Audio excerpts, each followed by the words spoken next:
2021년 유권자 정치 페스티벌 정책 소통 마당을 이제 시작하도록 하겠습니다.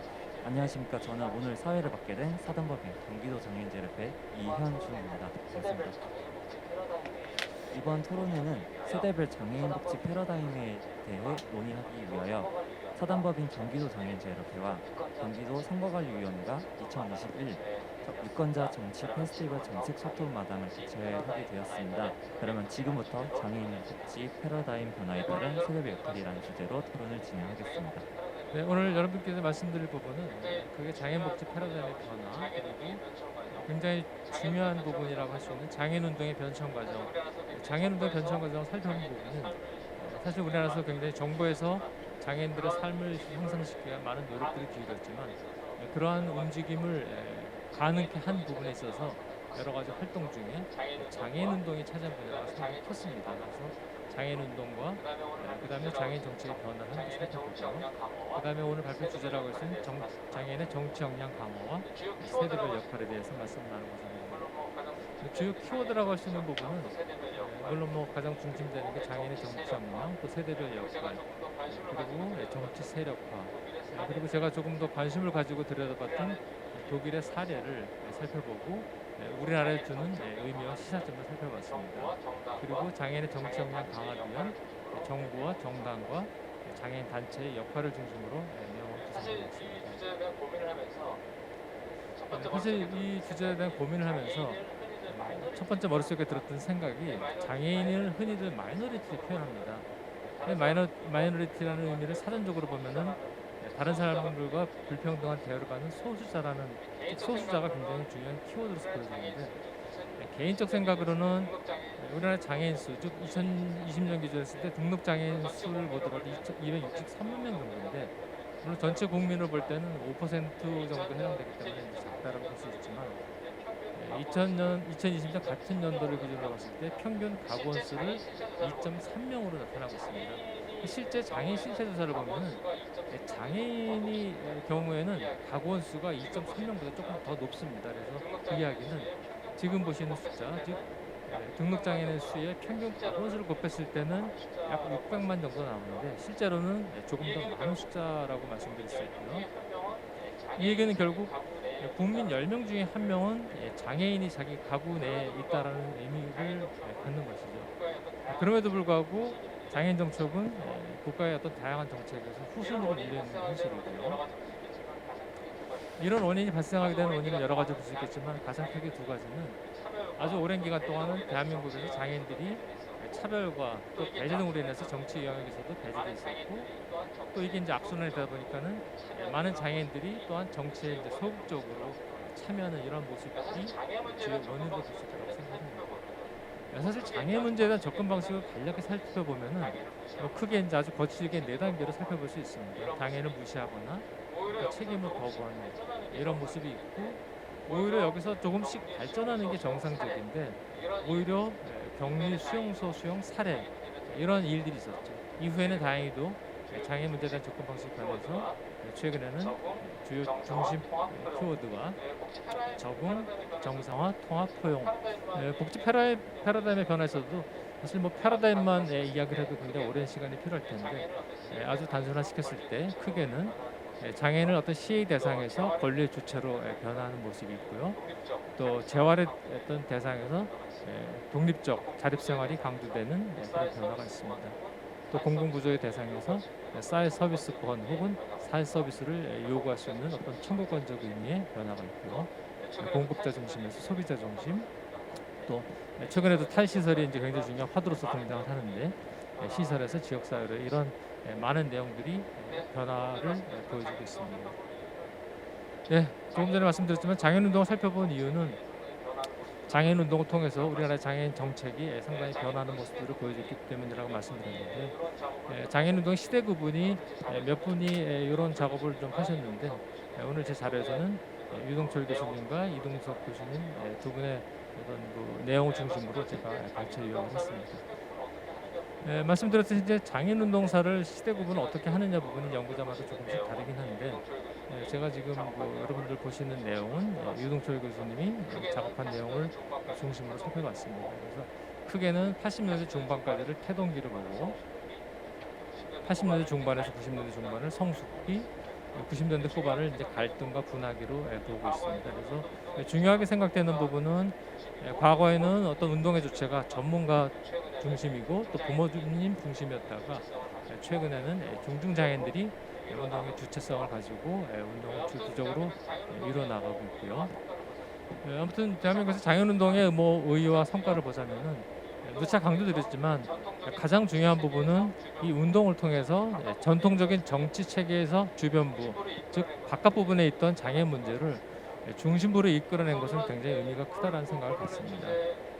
그래서 오늘 그 본론의 주제라고 말씀드릴 수 있는 정치 역량 강화를 위해서 무엇을 해야 될까라는 부분에서 어떤 미시적 차원이라고 할 수 있는 개인이 무엇을 어떻게 하느냐 부분보다는 조금 뭐 큰 틀에서 거시적 측면에서 정부가 무엇을 해야 되고 특히 저는 정당의 역할이 굉장히 중요하다는 생각을 합니다. 그래서 정당의 역할과 아울러서 장애인 단체들이 장애인의 정치 역량 강화를 위해서 무엇을 해야 될까를 중심으로 내용을 살펴보고 내용을 구성해 봤습니다. 독일의 사례를 먼저 조금 말씀드리고 싶은데요. 독일에는 그 연방과 각 주에 독일이 16개 주로 구성된 연방 공화국인데 연방 정치교육원이 있고 주마다 이제 주 정치교육원이 있습니다. 이 기관이 하는 역할이 시민 정치교육을 담당하고 있어요. 특히 이 부분은 물론 뭐 장애인만을 위해서 특화된 기관은 아닙니다. 다만 이 정치교육원은 장애인의 정치 역량 강화를 위한 교육 과정과 또 프로그램들을 일부 운영을 하고 있습니다. 그래서 이런 부분들이 굉장히 우리나라에 주는 시사점이 크다라고 생각합니다. 이러한 어떤 독일의 연방 정치교육원 같은 역할을 할 수 있는 기관들을 어떤 기관이 이런 업무를 수행할 수 있으면 좋겠다는 생각을 했는데 제가 뭐 오늘 선관위에서 주관한 행사에 와서가 아니라 중앙선거관리위에서는 이런 일을 즉 민주시민 정치교육을 하는 부분이 이미 중앙선관위 업무로서 이미 명시가 되어 있고 부여가 되어 있습니다. 그래서 민주시민 교육과 관련해서 각종 홍보 활동이나 특히 중요한 부분이 연수 부분이죠.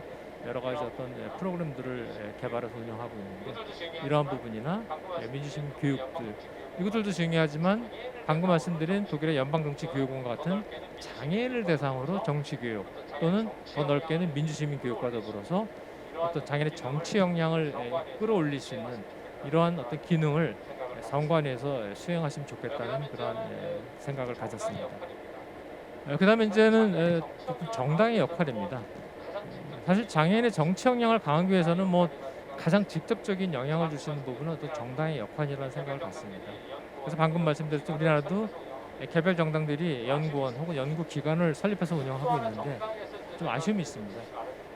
그리고 또 하나 정당에서 이제 저희가 이제 놓치지 말아야 될 부분이 이제는 뭐 모든 정당들이 장애인위원회를 다 설치하고 있습니다. 이게 뭐 수십 년 전에는 없던 일이지만 어느 시점부터는 정당들이 이제 장애인이 굉장히 중요한 유권자의 영향이고 특히 장애인 운동이 강화가 되면서 실제 그 숫자가 갖는 의미보다 더 큰 의미를 보여주고 있기 때문에 정당별로 장애인위원회 설치 운영하고 있는데 장애인위원회들이 사실은 장애인의 정치 역량 강화를 해서 얼마만한 역할들을 했었는가 부분에서 없지는 않습니다. 일부 정당의 장애인위원회는 또 정치 역량 강화를 위한 프로그램을 운영하게 돼 있는데 아주 소수에 그치거나 지속적이고 체계적이지 못한 그런 한계를 보이고 있습니다. 그래서 결국 장애인위원회는 어떤 그런 장애인의 정치 역량을 끌어올릴 수 있는 뭐 그때는 여러 가지 요인을 고려해야겠죠.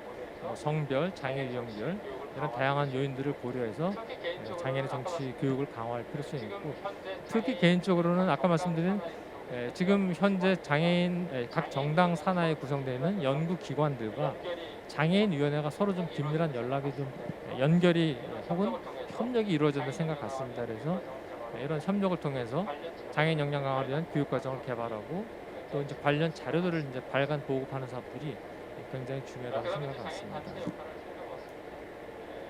그다음에 이제 장애인 단체 역할을 살펴보았습니다. 이제 아쉬움으로서 볼 수 있는 부분은 이런 어떤 정치 투쟁에 상당히 집중하다 보니까는 개별 장애인의 정치 역량 강화를 위한 그런 노력은 상대적으로 좀 부족했다라는 생각을 갖습니다.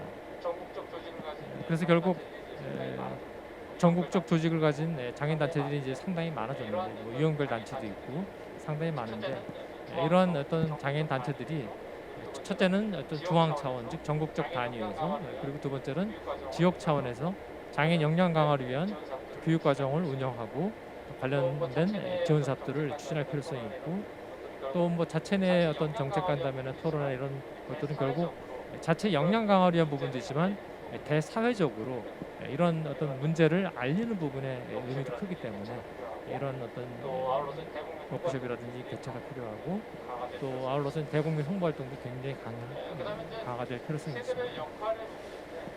그다음에 이제 세대별 역할의 부분인데 전체 국민을 대상으로 세대 부분과 장애인 세대 부분에 있어서는 분명히 출생 코호트별 관점에서 동질성도 있고 이질성도 있습니다. 예를 들어 4.19를 겪으셨다.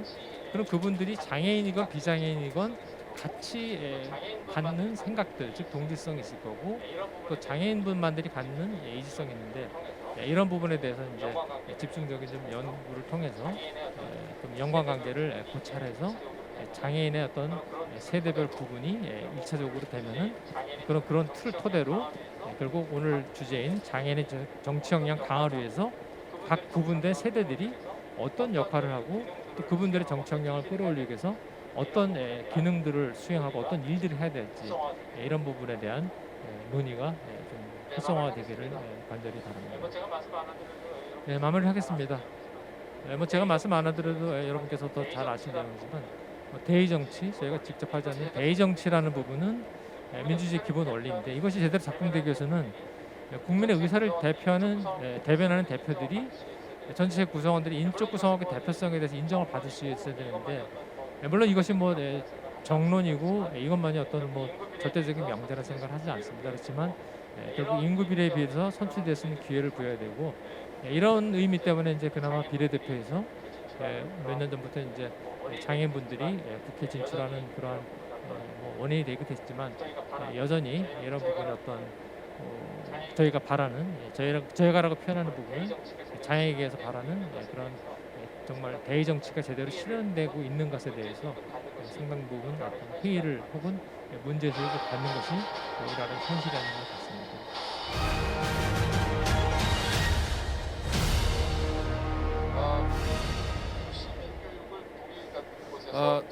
민주 시민 교육을 독일 같은 곳에서 참 많이 하고 있고 굉장히 보편화되어 있는 것을 우리는 발제에서도 봤습니다. 우리나라가 각각 정당의 싱크탱크가 그걸 해주길 바란다면 그것도 또 요원한 일이 될 것입니다. 근데 제가 어디서 찾았냐면 우리나라 장애인 평생교육에 보면은 6대 과제가 있습니다. 여러 가지가 있는데 맨 마지막에 보면 시민 참여 교육이라는 장르가 있어요. 그게 이제 장애인 평생교육에 대한 이해도가 점점 높아지면서 국가나 지방자치단체에서 예산을 많이 이제 쓰려고 노력들을 하고 있답니다. 그렇다면은 그런 시민 참여 교육에 유권자로서의 그 역량 강화나 그 정치 참여 방법 그리고 충분히 그 사회에 대한 역할을 해낼 수 있는 교육제도를 그리고 예산을 해서 충분히 보편적으로 이루어 나갔으면 좋겠고 저는 농인 당사자로서 이 자리에 참석을 하게 되었습니다. 장애인들이 정치사회에 참여를 하지 못하는 이유가 무엇일까 생각을 해보았습니다. 특히 청각장애인의 경우 음성 언어를 사용하는 다수의 사회에 수어라는 소수 언어를 사용하는 사람으로서 소통의 어려움으로 인한 참여가 불가하다고 생각하였습니다. 몇 해 전 유럽에서 제가 유엔을 갔다 온 적이 있습니다. 그때 유엔 기구가 있는 벨기에를 다녀온 적이 있는데요. 그 벨기에에서 어떤 농인을 만나게 되었습니다. 그 농인이 정치에 활발히 참여하는 모습을 보았는데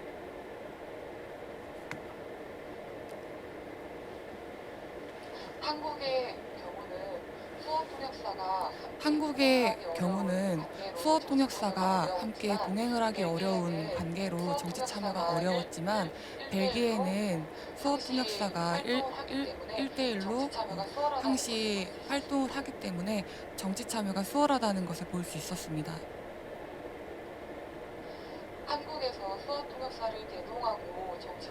한국에서 수어 통역사를 대동하고 정치 활동을 하는 농인을 본 적이 없습니다. 그렇기 때문에 농인에게는 이러한 지원이 정책적으로 참 부족하구나라는 생각을 하였습니다. 특히 농인 당사자 중에 정치 활동에 참여하고 싶다는 의사를 보인 사람들은 굉장히 많습니다. 하지만 정치를 어떻게 시작해야 되고 정치가 무엇인지 교육을 받을 기관 혹은 기회가 있어도 그 기회를 박탈당하는 것이 현실입니다. 이렇게 농인은 정치 활동에 참여하는데 상당히 많은 제약을 갖고 있는 것이 사실입니다. 조금 전 말씀을 해주신 장애인 정책 6대 과제에서도 수어를 학습 언어로 배운다면 많은 농인들이 이러한 지식을 얻고 정치 참여가 가능하지 않을까라는 생각을 합니다. 제가 정치 이런 쪽은 사실 잘 모릅니다. 근데 제 장애를 보시면 지체 장애이고요. 그리고 손과 다리 이제 점점 힘이 빠지는 근육병, 희귀병이고요. 척수성 근육 위축증이라는 장애를 갖고 있습니다. 제가 휠체어 럭비 국가대표 선수를 지금 이제 9년째 하고 있고 오래 했어요. 근데 선수 활동을 하면서 외국 나가서 이제 많은 경험을 하게 됐는데 엘리베이터를 탈 때 전 너무 놀랬던 게 사실 한국에서는 지하철 타고 이제 내려서 엘리베이터를 타러 가면 육안으로 그냥 가만히 있을 때는 잘 모르시잖아요. 근데 왜 엘리베이터 타냐고 복지카드 보여달라는 분도 계셨었고 워낙에 우리나라 인식이 그 당시엔 좀 그게 심했던 것 같아요. 그래서 외국 나갔을 때 엘리베이터를 타고 나면 항상 문 잡아주시고 먼저 타라고 배려해주시고 식당을 가도 거의 경사로가 계단 옆에는 다 있더라고요. 그래서 우리나라에도 이런 게 점점 많아졌으면 좋겠다 생각을 했는데 요즘에 베리어 프리라고 해가지고 이제 장애인분들도 편리하게 시설을 이용할 수 있게 많이 돼 있는 걸로 알고 있어요. 저도 많이 눈으로 보고 경사로 많이 이용을 해봐서 예전보다는 정말 제가 이용할 수 있는 곳이 많아졌다고 생각이 돼서 너무 좋고요. 조금씩 이제 마인드가 바뀌고 사회 생활을 하면서 이제 나도 비장애인과 다를 것 없이 사회 구성원으로 생활을 하겠구나라고 이제 적응을 하면서 이렇게 지내게 된 건데 아직 그러지 못한 장애인분들도 많아요. 그래서 우리나라에 이제 장애인을 위한 제도도 되게 많이 생기고 있고 저희가 함께 어울려서 할 수 있는 것들이 많으니까 그런 걸 많이 이용해서 비장애인과 장애인 구분짓지 않고 함께 잘 어우러져서 살았으면 좋겠습니다. 이런 말을 제가 들었습니다. 정치인들이 다 멸시받고 정치판이 더러워서 그 부분을 무시하면 그 멸시받는 그들의 노예가 된다. 그런 말이 있어요. 그러니까 이 정치라는 건 참으로 많은 역할을 나라에 하는 그런 체제인 것 같습니다. 그런 쪽에 장애인들이 두 가지 의미에서 본인의 그 선거권을 행사하는 것 그리고 하나의 정치 리더로 진입하는 것 이런 부분들에 대해서 발제와 토론을 통해서 한번 각자들이 머릿속에 뷰포인트를 잡는 좋은 자리가 아니었나 생각합니다. 이것으로 오늘 그 유권자 정치 페스티벌의 토론회를 마치겠습니다. 대단히 감사합니다.